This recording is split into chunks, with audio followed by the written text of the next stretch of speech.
Hello guys, so ito naman yung ginawa kong granny square na bag. So makikita mo yung pinaka-bottom part niya is solid granny square. Kaya lang may gagawin ka para ma-maintain yung number of stitches para naman tumayo siya at magkaroon siya ng shape na parang ayan pa doon. Pero square shape siya. So ang yarns na to ay yung lint na yarn.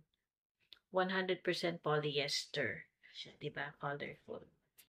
Ganito naman siya kapag meron ng laman sa loob. Square shape yung ilalim niya. Hindi naman siya kalakihan na bag.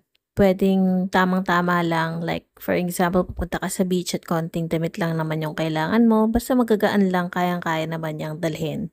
Yung strap niya, dalawa. Actually, ano siya eh, paikot. Yan, pasando siya. So, matibay siya. Tapos, word in, single crochets. Dito. Yan. Niisip ko nga kung gagamitan to ng raffia yarn, maganda rin siya. As beach bag, summer bag. Siyempre, ngayon sa ulan, siyempre hindi practical yung mag-summer bag. Pero pinapakita ko lang yung previous project ko na proud ako. Iba ang cute, no? Ginamit ko lahat ng colors na pinadala sa akin. At ito yung loob niya.